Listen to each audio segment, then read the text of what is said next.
Good evening, everybody. As clerk for this meeting this evening, I'd like to announce the first item on the agenda and ask for nominations from members of the subcommittee to appoint a chair for the duration of the subcommittee meeting. Good evening, everybody. I'm Councillor Fish and I will chair the subcommittee for this meeting. I'd like to introduce the members of the subcommittee. Along with me this evening, on my left I have Councillor Lydiard and on my right I have Councillor Arnold.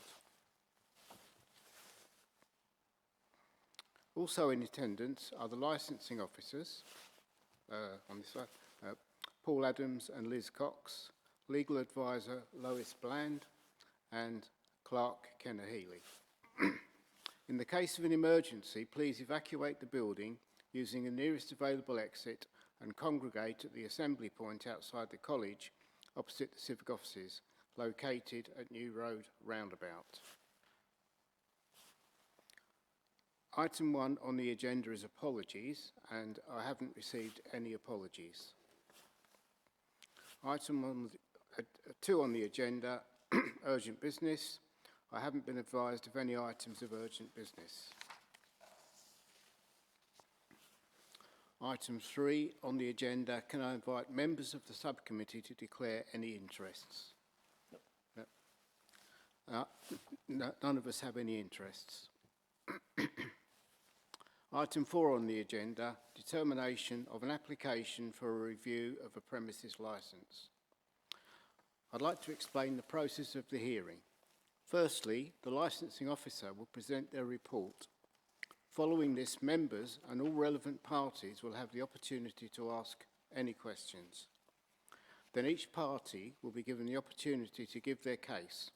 This is also followed by questions from members and all parties.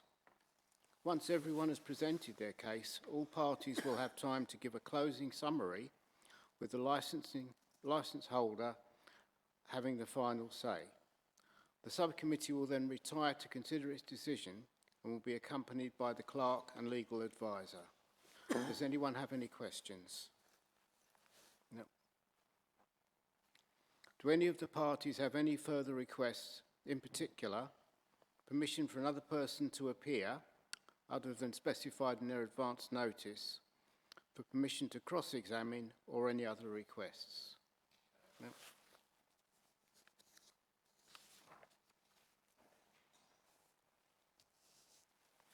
I would now like to ask the licensing officer to present the factual report.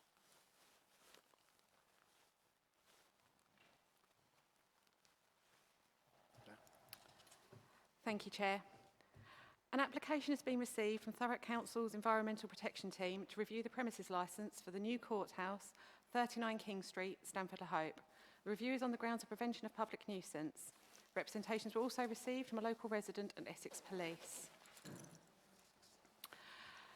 The application was received on the 14th of November of last year and was submitted on behalf of Thurrock Council's Environmental Protection Team. The application stated that since August 2023, 57 noise complaints had been received relating directly to that premises. A noise abatement notice was served on the designated premises supervisor in March 24. A copy of the full application and documentation is at Appendix 1, which is at page, I can't read my writing, and a copy of the current premises licence Appendix 2 at page 33, and the location map and photograph are at pages 49 to 51. A representation was received from a local resident, which is at page 53, Appendix 4. A representation was also received from Simon Barnes on behalf of Essex Police, which is at Appendix 5, page 55. During the consultation period, Environmental Protection also supplied some supplementary material to support the application, which is at Appendix 6, page 59. The main part of the review application, Environmental Protection have requested some conditions relating to prevention of public nuisance. I won't read them out verbatim, they're listed in the report at 2.6. What it is important to note is that following the large-scale deregulation of regulated entertainment under this legislation, conditions relating to live music and recorded music, although they may appear on the licence, ordinarily they do not apply between the hours of 8 AM and 11 PM. Which would apply to this premises.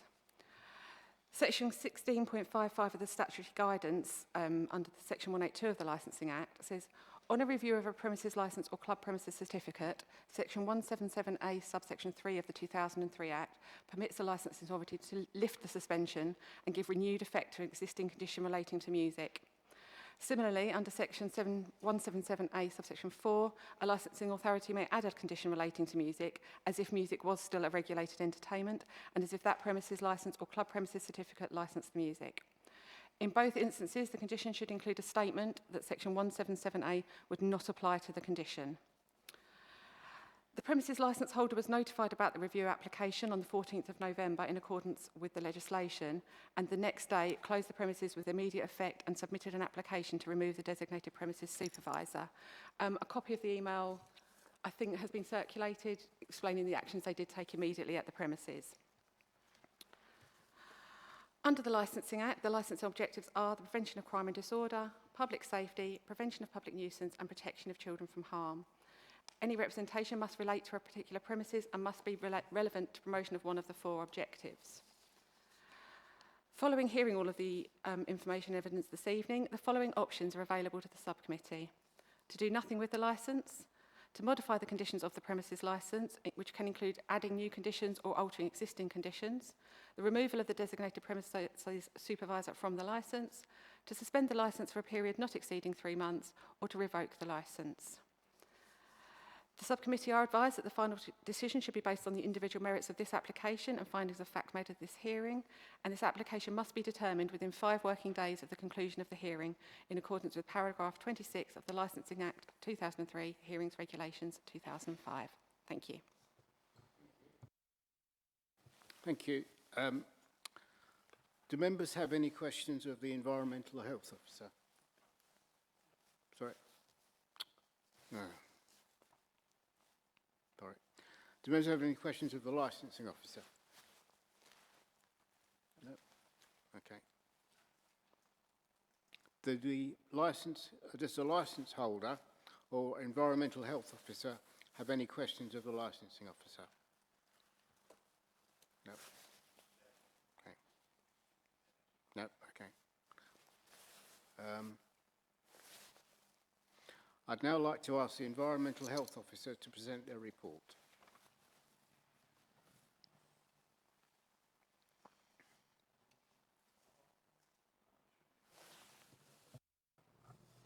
Okay. So I think in the report that came round from licensing, I think there was a fair section in there from summary of our interventions. Our main concern, obviously, is that we've had 57 complaints. A fair amount of advice has been given prior to the abatement notice being served. I was actually working on the evening of when the notice was served on the 30th of March in 2024, and it was probably the easiest nuisance that I've ever witnessed, because we were actually getting complaints from as far as Horndon on the Hill. So, yeah, after extensive attempts to engage and liaise with the current, or the DPS at the time, unfortunately our advice was ignored, and we witnessed up to 3 breaches of the noise abatement notice. There was some tens applications that were put through. One event took place when we agreed to allow some events of playing the England game in the afternoon. Unfortunately, that then turned into a DJ set with music being played into the evening, a further breach of the notice. So, yeah, basically, we put forward 3 possible conditions that we think were entirely reasonable. It's based on the fact that we believe that there shouldn't routinely be music in outside areas because it's very difficult to control. Ultimately, having loud amplified music within the function room and controlled by a noise limiter seems the most reasonable way to stop nuisance happening again. So that's what we're asking for. Good. Thank you. Do members have any questions of the Environmental Health Officer?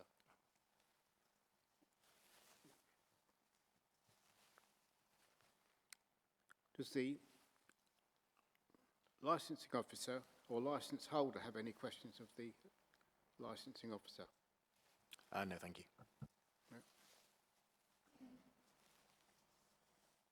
I'd now like to ask the licence holder to present their case.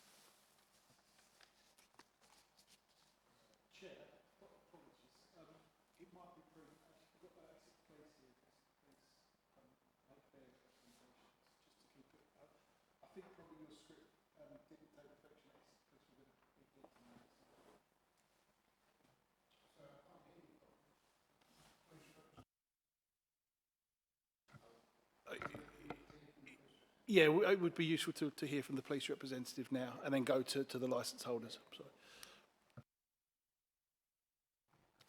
Thank you, sir. So my name is Simon Barnes. I'm the Essex Police Licensing Officer for the Thurrock District. I've made a representation in relation to this premises under the crime and disorder licensing objective due to a number of incidents that have occurred over the lot during the period of this, well, now previous DPS, particularly with some of these being linked to the same events that were indicated within the environmental health report. Obviously, the detail is in my representation. I do not mean to go through in depth, but the key aspect for our point of view is that there has to be some consideration of the fact that also there has been crime and disorder linked to the noise, which particularly regarding to the back garden area was of great concern, and we were also heading towards advising changes to the licence. But given the changes that have been recommended by environmental health, it may be prudent to allow their changes to take effect, as these would reduce our crime and disorder concerns, particularly with the removal of the deregulation from the premises, allowing for conditions to control where music and, as a result, patrons will be, particularly in the night period. But if there's any further questions from the members, I'm more than happy to go into further detail. Do we have any questions from the members? Any other questions? No.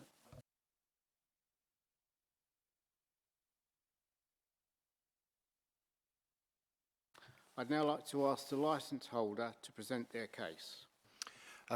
Chair, thank you very much indeed. My name is Taylor, Richard Taylor. I'm a solicitor instructed by Stonegate Group, and we served last week a statement from Mr. Wright, who is Stonegate's licensing director. He's as high as you go in Stonegate as far as licensing is concerned, and I hope you found that helpful. So what you will have seen is that we don't take issue with anything that has been said here. EI is the largest tenanted estate of tenanted public houses in the country. The new courthouse is one of 3,000. And I think what the statement doesn't say, and maybe should, is that EI doesn't operate pubs. What it does is it stands in the place of the old brewery. It owns the bricks and mortar, but the premises are let to a tenant who operates his, her, its own business through a tenancy agreement, through a lease. But what that's all dependent upon is that tenant operating the premises properly. So there are safeguards built into the lease to ensure that if the tenant breaches the terms of the licence, doesn't do effectively as they're told, breaches the law, EI has an immediate right to terminate the tenancy. And that's effectively what's happened here. What's very, very clear here is that it is the mismanagement of these premises by the former tenant that has led to the review. And it makes uncomfortable reading for us. We do not want to be here. We do not want to be here effectively picking up the pieces. And there are some failings at our end, and we accept that. You know, internal communication not responded to, it isn't good enough, and there are ongoing investigations as far as that is concerned. But what I hope you saw is the speed with which Mr. Wright acted once he became aware of these issues. He ordered, the day that this review hearing, these review proceedings hit, that the tenancy be terminated, that the tenant have nothing to do with the premises moving forward, that we remove him as DPS lest he try to bat on, and further to get in touch with environmental health and say, absolutely fine, we will agree those 3 conditions. Is there anything we can do to expedite matters? And you'll have seen in his statement, he says, well, would you like us to put in a minor variation? We can add these quicker. We can have these effectively on the licence by the end of November if we do it like that. The environmental health officer, absolutely right, said, but we need this to go to a committee so that the committee can then determine that those conditions have effect, notwithstanding deregulation. And we said, yeah, absolutely fine. We agree with that. And so that's the condition, that's the stance we've taken to it. And I hope we get some credit for it. So the pub's now been closed since the 15th of November. Nobody wants to see a closed pub, but we need to ensure that these premises are a benefit to the community rather than a burden upon it moving forward. And I hope that you took some solace or had some confidence from Mr. Wright's statement saying, look, not only will we agree the 3 conditions, not only will we put the noise limiter in, not only will we make sure all the doors and windows are closed, but we will make sure there are no televisions in the garden. Now, televisions in the garden isn't licensable if it's television as it's broadcast, but we're happy to do that. And I think it's important because what we need to demonstrate is not only is there no music in the garden, but there's nothing else that might cause nuisance to our residents, because we were there earlier. There's residents on 3 sides of this pub. What is absolutely clear is this is not a premise where you should be having music in the garden. So we will sort that. So you've also seen, no TVs outside. Only place that we will show sport is inside. Moving forward, if you allow the licence to continue, and I hope you will, because nobody's asking for anything other than that. Moving forward, we will leave the pub closed. But we need to identify a new operator. We need to make sure that that is the right operator with the right offer. Looking at the premises have traded well in the past, whether or not that's with a food offer or how it's done. That's what we need to do. But what we want to do is to come here today and to assure you that we will do everything in our power to ensure that these premises operate without any difficulty. We don't want to be here again, and it's no disrespect. Thank you. Thank you. Do members have any questions of the licence holder? Not the licence holder, but I don't know, Chair, if I could actually come back to the environment at some point, if that's now or some point in the future. I'll just have a quick question. Is that possible? I think.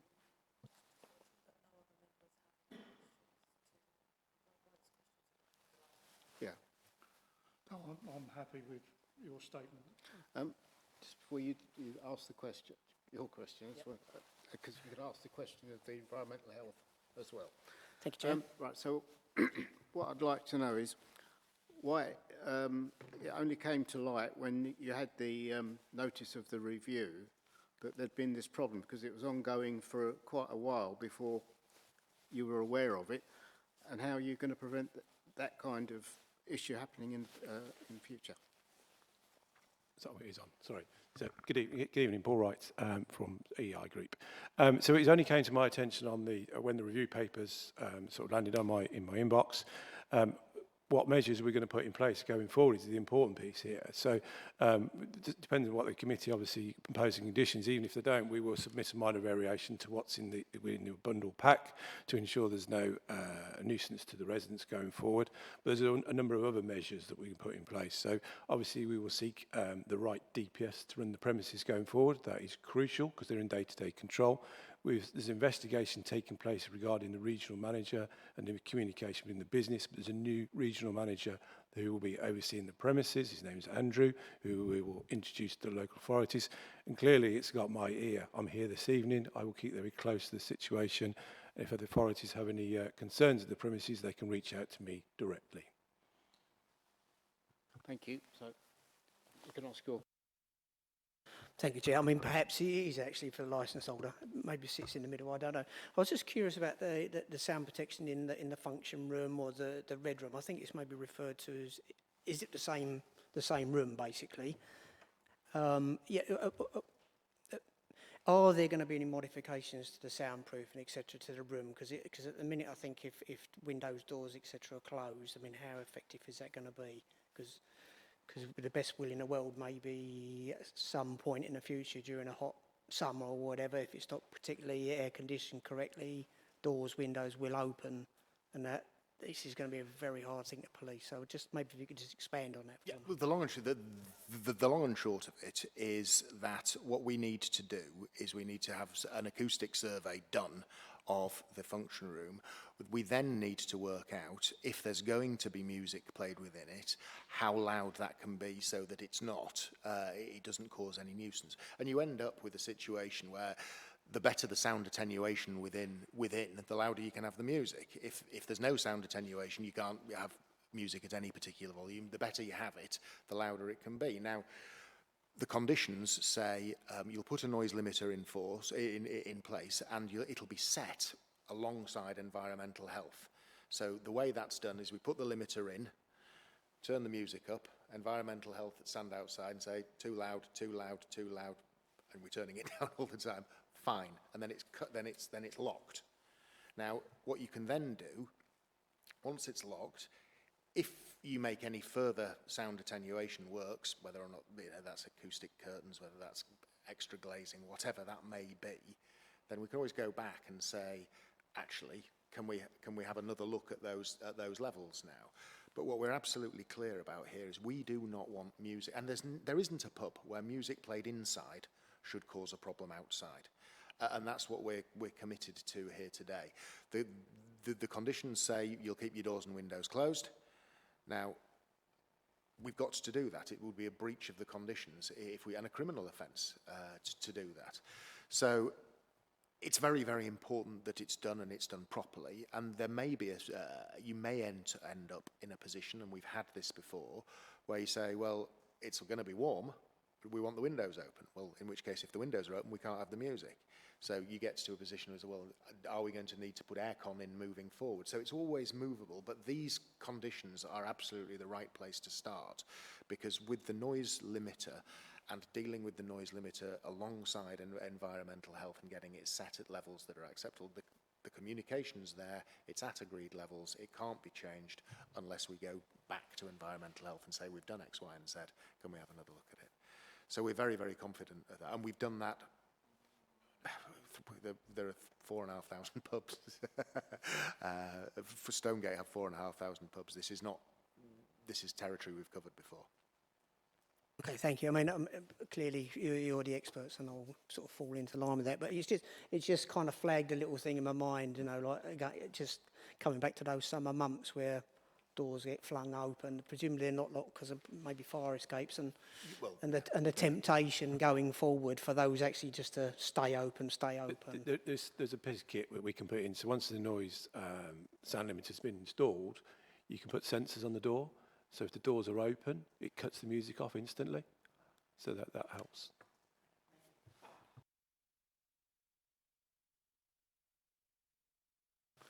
Does the licensing officer or environmental health officer have any questions of the licence holder? I was just going to make, excuse me, I was just going to make the comment that the main thing for us to do with the noise limiting device is to work with affected complainants. So it may be our opinion on what we believe is not going to cause a nuisance, but we have to expectation manage them appropriately and work with them at their address to agree a level that's reasonable without disclosing who those complainants are. So for us, that can be tricky, but a noise limiting device, and very much in the way it works, is excellent control. Once that level is set, it's locked off in a cabinet, generally can't be changed. You're right in saying that if they spend more money on doing improvements inside, then we may have to revisit. But yeah, this is what we were looking for in the first place, and it could have been done some time back, but it sounds really positive that we're going to be able to do it now. So just really hoping that whoever, as the new DPS goes in, it really is their problem to manage this and be totally mindful of the notice is still in force. And ultimately, we complete weekend patrols and we'll be keeping an eye on the windows and doors. So it really needs to be complied with.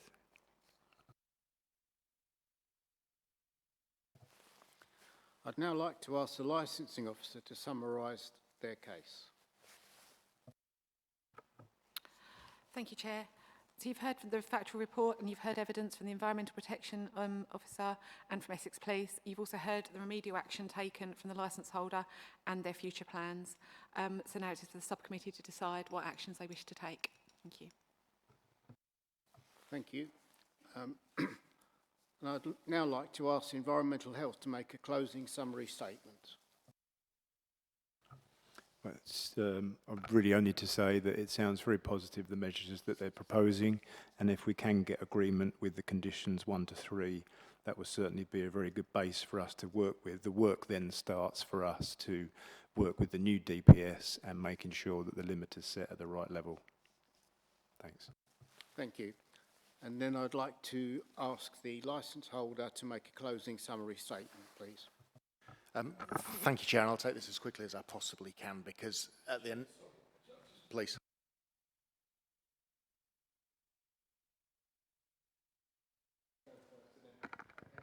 I'll be as quickly as I can. So obviously we are in support of what Environmental Health has recommended. We are grateful for what has been outlined already by the licence holder. Obviously, at this stage, we will be continuing to monitor the premises when it reopens along our side, Environmental Health. And all we would be asking at this stage is also for the assurances that the DPS will make contact with Essex Police once appointed so that we can discuss the security elements within the crime and disorder that we've made representations for. Okay, so then I would like to ask the licence holder to make a closing summary statement. Thank you. And where I got to is that this is one of those nice hearings where we're all singing from the same hymn sheet here, I think. So all I will say is I'll just refer us to 2 parts of the Home Office guidance. The first is paragraph 9.43 that comes from effectively the old Thwaites case, that the authority's determination must be evidence-based. And the evidence hit in this case is that the moment this was escalated, Mr. Wright took immediate action. The tenancy was forfeited, the pub was closed, it's been closed ever since. That demonstrates, in my respectful submission, that's evidence of his commitment to the promotion of the licensing objectives. The evidence is also, isn't it, that the experts, the police, environmental health, are seeking conditions, and the evidence is that we agree to the imposition of those. We've agreed from, well, within 24 hours of this being lodged. The second part of the guidance is 11.20, which talks about the powers that Rebecca referred to earlier, your powers ranging from doing nothing up to revocation. And what that says is, in deciding which of these powers to invoke, licensing authorities should, so far as possible, establish the cause or causes of the concerns that the representations identify. The remedial action taken should generally be directed at these causes and should always be no more than an appropriate and proportionate response. So, looking at that, we identify the causes of the review, we direct the remedial action at those causes, and we take proportionate steps. Well, I think we're all agreed that the cause of this review was the mismanagement of these premises by the former DPS. So one of the things that we would be saying would be appropriate to do would be to remove him. But we've already done that. So he's already gone from the licence. Other options, well, nobody's asked for revocation or suspension. The licence hasn't operated now for 2 months anyway. I would say that the proportionate response here is to impose the 3 conditions asked for by environmental health and supported by the police, the ones that we agreed to anyway, to make a section 177A direction, that those conditions have effect at all times, that not just that the deregulation effectively doesn't take into account. And I think that would be the proportionate way of dealing with it, and so that's what I'd invite you to do. I don't think I can help. I am paid by the hour, I could go on, but I don't think it would help anybody. Has everyone said all that they wish to say?